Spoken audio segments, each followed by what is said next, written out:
about alphabet, English alphabet. Now today we have to learn about words and sentences. जैसा कि हम लोगों ने पहले पढ़ा था कि इंग्लिश अल्फ़ाबेट में 26 लेटर्स होते हैं और उसके बाद अब हम लोगों को सीखना है कि वर्ड किसे कहते हैं। W और Y को सेमी वोवेल कहा जाता है और जाके अभी हम लोग जो प्रोसेस है अब इसमें हम लोग अंग्रेजी के अल्फ़ाबेट को वर्ड में ढालने और वर्ड किस प्रकार बनता है, यानी किस तरह से लेटरों के कलेक्शन से मिलके एक वर्ड बनता है और वर्ड का कोई खास पार्टिकुलर मीनिंग होता है, इसके बारे में हम लोग अभी लर्न करेंगे। कहते हैं ना वर्ड,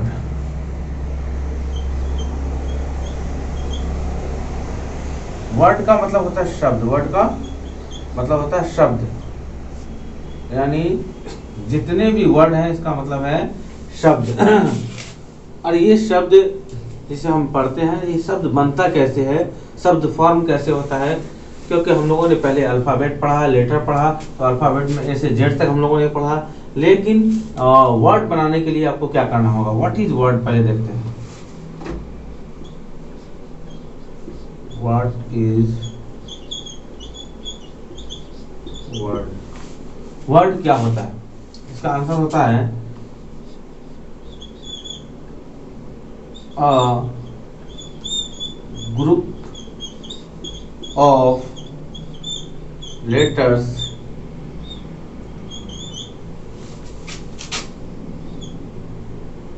are called word। यानी लेटरों के समूह को, अक्षरों के समूह को क्या कहा जाता है, वर्ड कहा जाता है। और इन अक्षरों के समूह में अगर हम देखें तो कई ऐसे लेटर हैं, उनको मिलाया जाए लेकिन प्रॉपर वे में, ऐसा नहीं कि कहीं से हैफाजार्ड मिला देंगे। वोवेल और कॉन्सोनेंट का एक सीक्वेंस में जोड़ होना चाहिए, एक सीक्वेंस में कहीं ना कहीं उसकी मिलन होनी चाहिए। अब जैसे यहाँ पे हम लिखते हैं एप्पल, क्या लिखेंगे, APPLE, एप्पल में सेब होता है। तो क्या मतलब अगर हम इसको ऐसे लिखते हैं ALP, है ना, LEP, क्या ये एप्पल हो जाएगा? नहीं होगा, क्योंकि जब भी किसी वर्ड को आपको बनाना है तो उसे सीक्वेंस में लिखना होगा। जैसे APPLE यानी APPLE, एप्पल मीन्स सेब, तो ये प्रॉपर वे में नहीं है। किसमें नहीं है? एक प्रॉपर वे में नहीं है। जब ये प्रॉपर वे में रहेगा, प्रॉपर वे में नहीं है ये, है ना। तो जब ये प्रॉपर वे में रहेगा तभी क्या बनेगा, एक वर्ड बनेगा। जैसे यहाँ पे एक प्रॉपर वे में है ना, एक सीक्वेंस में है, तो जो सीक्वेंस में है ये वर्ड है, और जो सीक्वेंस में वर्ड नहीं है वो वर्ड नहीं है। वो इसका मतलब कोई खास इसका मीनिंग ही नहीं है, इसके पास कोई ना कोई एक मीनिंग होता है। क्या कहता है, a group of letters are called word. अब इसमें आगे लिख सकते हैं which have their own meaning. इसमें क्या लिख सकते हैं कि जिसकी अपनी एक मीनिंग होती हो। क्या होती हो? Which have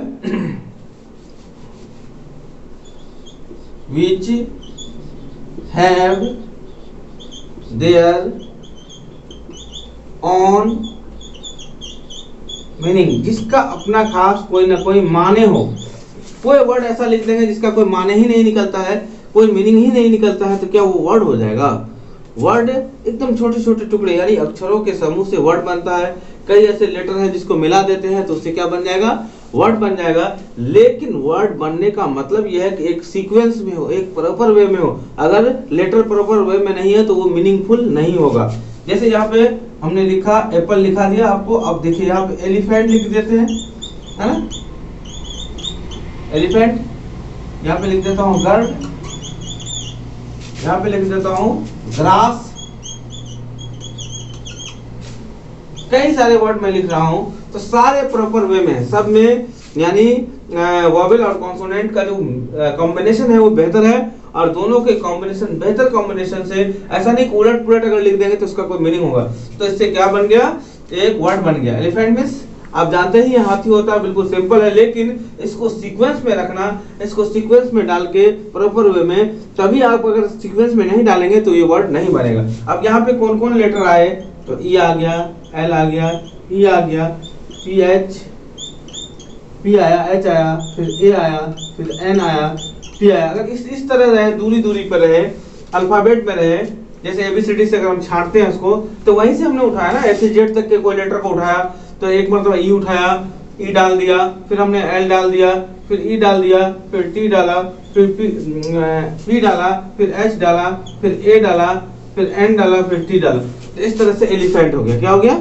elephant. इसी तरह अल्फाबेट से हमने उठाया ए से जेड तक से, तो वहां से हमने जी उठा लिया एक मतलब, इसका हमने यहाँ पे आर लिया, आई लिया, फिर आर लिया, फिर एल लिया, तो गर्ण बन गया।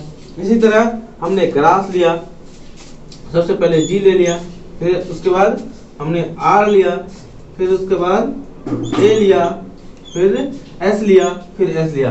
तो ये ग्रास का मतलब आप जानते हैं कि एक मीनिंगफुल वर्ड हो गया, एक मीनिंग हो निकल रहा है कि ग्रास का मतलब घास होता है। हम जानते हैं एलिफेंट मीन्स हाथी होता है, गर्ल मीन्स लड़की होती है। इसका मतलब है कि हर एक वर्ड का कहीं ना कहीं मीनिंग बन रहा है, और सीक्वेंस में अगर हम इसको note in a proper sequence, अगर हम इसको प्रॉपर सीक्वेंस में नहीं रखेंगे तो इसका कोई मीनिंग नहीं होगा, और जब मीनिंग नहीं होगा तो वो वर्ड नहीं कहलाएगा। मीनिंगफुल वर्ड कहलाने के लिए आपको क्या होगा कि उसको एक सीक्वेंस में रखना होगा। तो हमने देखा कि a group of letters are called word which have their own meaning, जिसका अपना खास एक मीनिंग होता है, उसे हम वर्ड कहते हैं। वर्ड लेटरों के समूह को, अक्षरों के समूह को कहा जाता है, और इसके बाद इसी वर्ड के बाद हमें पढ़ना पड़ता है सेंटेंसेस, है ना। वर्ड के मिलने से, यानी कई वर्ड अगर एक साथ मिल जा रहे हैं तो सेंटेंस बनता है, और सेंटेंस भी कई प्रकार के होते हैं। और जैसे हम लोगों ने कई वर्ड, दुनिया में अनंत वर्ड, जितने भी हम लोग शब्द बोलते हैं सब वर्ड का पार्ट है, जितने भी शब्द बोलते हैं, है ना। लाफ, ईटिंग, गोइंग, फिर जाके कुकिंग, जितने भी वर्ड हैं सब, जैसे कोई भी काम हम करते हैं, कुछ काम हो या दुनिया का जितना भी, वर्डों के ही समूह से, वर्ड से ही क्या बन रहा है? सेंटेंस बन रहा है, एक वाक्य बन रहा है। वर्ड में पूरी बात आपको समझ में नहीं आएगी, शब्द के अंदर जैसे ही आप वर्ड बोलेंगे तो एक सिंपल सा वर्ड बोल दिया एलिफेंट, इससे कोई कंप्लीट बात समझ में नहीं आ रही है। तो जब जाके इसे एक सेंटेंस में यूज करेंगे तब जाके हमें समझ में आएगा कि इससे क्या कहना चाह रहा है। जैसे किसी के पास यहाँ कोई गर्ल है, तो she is a beautiful girl कह देगा लोग, तो beautiful girl, she is a beautiful girl एक सेंटेंस है, तो गर्ल ओनली एक वर्ड है। She is a beautiful girl जब बोलेंगे तो पूरा सेंटेंस बोल रहे हैं कि वह एक खूबसूरत लड़की है, लेकिन जब सिर्फ गर्ल बोलेंगे तो ओनली वर्ड बोल रहे हैं, जिसका मतलब होता है, जिसका कोई मीनिंग होता है, जो एक सीक्वेंस में है। तो समझ रहे हैं कि वर्ड का मतलब सिर्फ शब्द जिससे एक माने सिर्फ निकल के आ पाए, लेकिन सेंटेंस जब भी बोला जाएगा जिससे पूरी बात समझ में आ जाती हो, पूरा वाक्य समझ में आ जाता हो। तो सेंटेंस का मतलब वाक्य और वर्ड का मतलब शब्द आप पहले ही समझ चुके हैं। अगला हम लोगों का जो क्लास होगा उसमें हम लोग सेंटेंस की बात करेंगे, वर्ड का क्लास यहीं तक रहेगा, फिर हम लोग उस पर डिस्कस करेंगे।